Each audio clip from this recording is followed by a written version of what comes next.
So what I decided to do in 2007, having sort of gathered a bit of the information I've put in this presentation, I decided to put together sort of what I'd term an independent report about chemtrails, and still get emails about this from time to time, maybe 1 or 2 a month or something like that.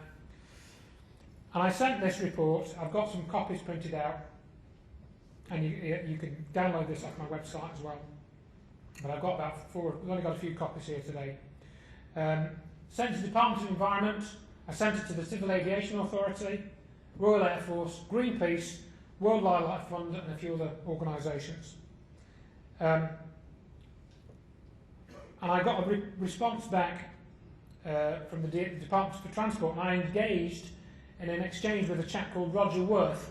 Now he actually sent some useful information, which I hadn't managed to find up to that point, and he sent me information about a report by Professor Ulrich Schumann from the Institute of Atmospheric Physics, which is based in Germany, I think, or Belgium. I think it's Germany somewhere. His 26-page study included no stated maximum figure of contrail persistence.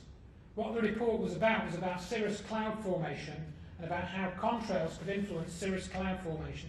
And I read through this report, and I basically tried to take it apart a bit and find whether there are actually any figures in it.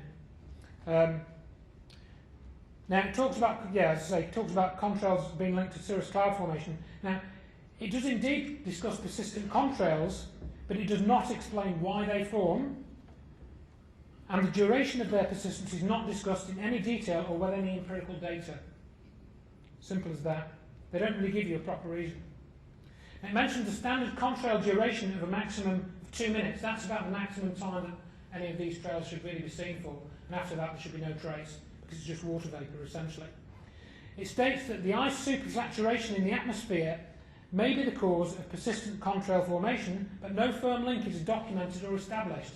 So it basically just says, well, we've got these regions of atmosphere and they're supersaturated with ice crystals, and we think that when a plane flies through that we get a persistent contrail, but we don't know. That's probably what it is. That's basically what the report says from how I interpreted it. And they state that these regions, I think, 150 kilometres in size. Now, on some of the satellite pictures that I downloaded, I measured trails which were 300 kilometres long. So that's longer than the supposed regions of ice supersaturation. So that didn't seem to be explain it. That wasn't mentioned in the report. They've got one satellite picture in the report showing a few fake trails. One in 26 pages. No time-lapse studies. You can do a time-lapse study for, well, I mean, if you've got computers, you've 10 quid on a webcam, free software, you can make some measurements. That's what I did. I'm not paid, climatologist or anything. Why can't these scientists do this sort of thing and measure it? That's my point. So what did Roger Worth write back to me eventually? We went in this exchange over 3, 4, 5, 6 emails, a few letters over a period of a week or two. At the end of that he said, there is simply no evidence of unknown aerosols being covertly introduced, and to claim otherwise is distorting the facts. You can see why I put this on this backdrop, everyone. Hopefully you can see my kind of, the irony of that remark. So he ignores time-lapse videos, which I've sent on DVD to them, grids, photos, broken trails, low-altitude trails, trails on some days and not others. They ignore all that, not interested. It's all in the day's work, you see. Wrote to Greenpeace. I emailed them a couple of times. Greenpeace never responded to the report that I sent them. But follow-up email, they said, thanks for your email. It's interesting to hear your views.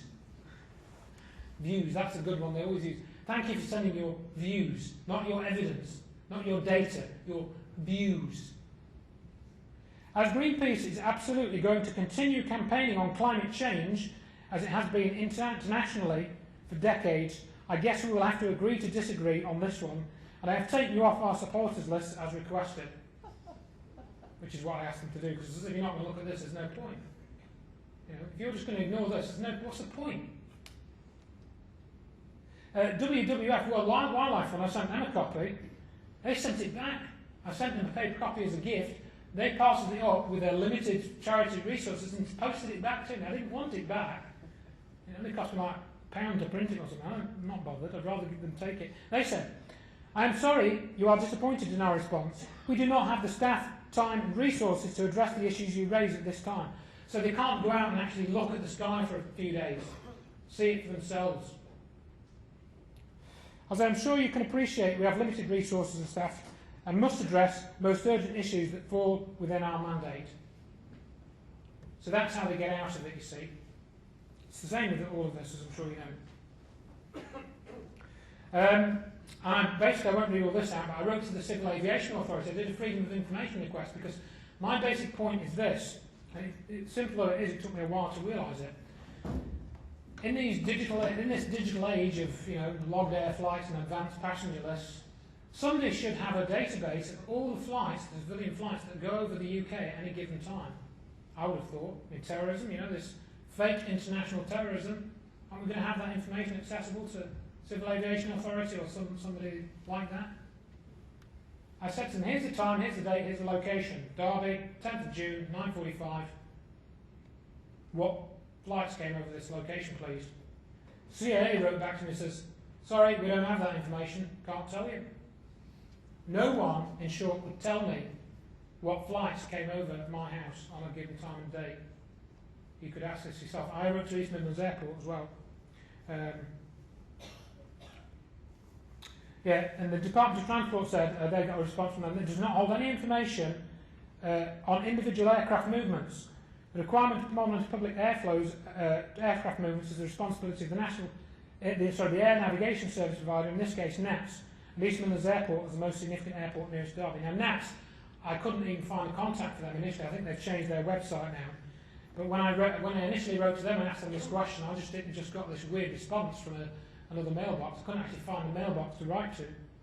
But you would have thought that at least Civil Aviation Authority could talk to NATS and then send me the information rather than start asking me to do it or give me a contact name. They didn't do that. Now, what East Midlands Airport said, these vapor trails are the result of aircraft operations at altitudes greater than 15,000 feet and therefore are unlikely to be associated with East Midlands Airport and would not be included in our radar recordings. So this is convenient, really, as far as I can tell, because once you're above 50, and this kind of makes sense, because if you've got a busy airport, you only want to be dealing with the air traffic that's coming below a certain altitude and either poses a risk or it's coming into land or whatever, or being stacked. So if you're way up over the top of the airspace there, they'll just let you go. They're not going to be bothered with it. They've got too much on their screens to be looking at and dealing with. So many flights pass over the middle of the country, including Derby, whilst they include aircraft to and from the East Midlands at higher altitudes. There are many aircraft associated with operations at other UK airports, many international flights. Yeah, well, these obviously are other flights. No, so the airport, basically their bottom line is East Midlands Airport couldn't give me any information about what flights caused these trails on a certain date. In fact, no one has been able to tell me for the 2 dates that I've recorded this data for what flights caused these trails. So you get people writing to me, and I've got some examples of this on my website, saying they are contrails. Whatever you say, Andrew, these are contrails. But whenever I say to them, okay, those are contrails, you should be able to tell me which aircraft made them then, please. They can't tell me, of course, because no one appears to have that information. So to me, it's up to those saying that these are contrails to prove it. They have to prove that these are contrails. I need the flight data for those flights and these grids. It's the grids, really, which are the giveaway as far as I'm concerned. Because normal air traffic doesn't form grids and triangles and these other shapes that you see. It just doesn't happen. So what's in the chemtrails? That's the big question that's on everyone's lips. Now, Rosalind Peterson has looked at the barium and aluminium levels. There seem to be elevated barium and aluminium levels in the water. So some people suggest that there's barium in them. And I think that this could be true. It's difficult to get really reliable data because you don't, Rosalind Peterson, she made a documentary for the Discovery Channel or with them, and they were actually going to go up, fly in a plane, fly through a chemtrail, and take a sample of the air whilst they were flying through the chemtrail, okay? But that changed, and they ended up sampling aircraft fuel from an airport. So they baited over this test, and it never happened. They ended up taking a sample of fuel from 2 or 3 airports or something and testing that for barium, and of course nothing came up. Now, Barium adversely affects human health. Now, has anyone heard of taking a barium meal? Does anyone know why it's a barium meal, not an iron meal, or does anyone know the reason for that? Shows up in X-ray. Correct. Shows up in X-ray. Barium compounds are radio-opaque. Radio-opaque. So I believe there's some special property of barium as a metal, which I think is, if they are introducing it into the atmosphere, the barium is having some electrical effect on the atmosphere. I think it's changing the electrical properties of the atmosphere.